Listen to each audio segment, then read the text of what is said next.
I've always really liked marine biology. I used to really love mammals as a kid, and now as I've gotten older, I really like working with invertebrates. So I worked with anemones, jellyfish, sea urchins, and now I'm working with oysters.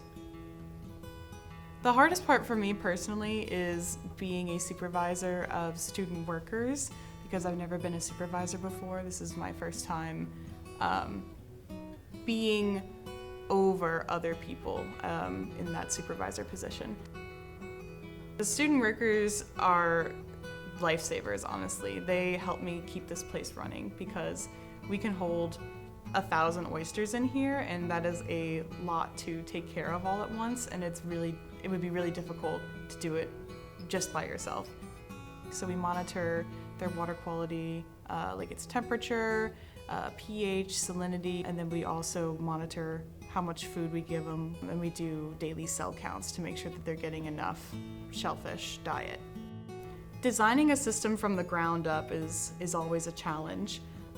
So luckily we were allowed to build this facility out literally from scratch, and that can always come with its challenges of making sure that you have a system that can accommodate so many oysters is really important.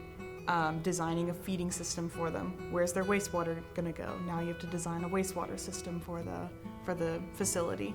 So designing everything and then implementing those designs was definitely a challenge, but a fun one.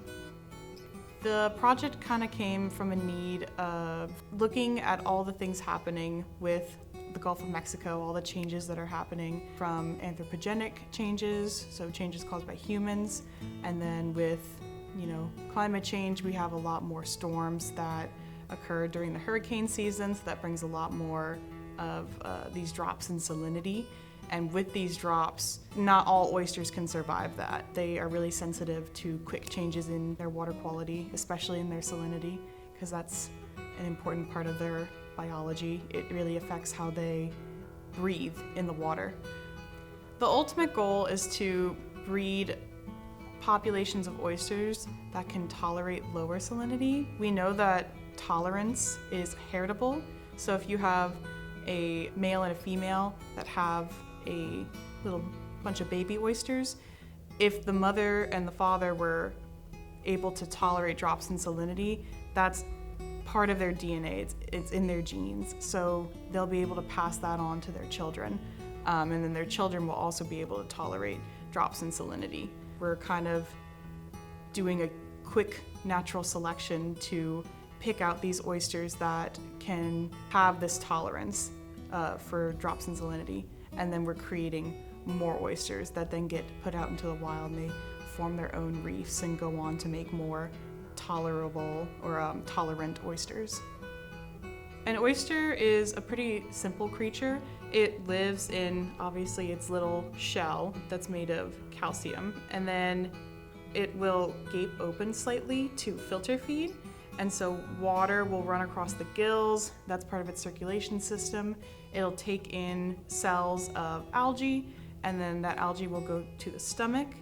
And what's interesting about oysters is if you look at them from the top, they will always eject feces in the same area, so feces will be ejected this way.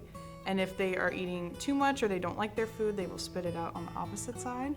And then of course they have a heart, and on the opposite side of the oyster meat, beneath the stomach is where its sex organs are, so its gametes are held there. The egg and the sperm will meet and create a zygote, and that will eventually turn into a free-swimming larva. And then at the second stage, the larva will have a small foot, and it will try to find a place to latch on, and then it will be like a small shell on a surface, and then eventually it will start to develop its bottom shell against that surface.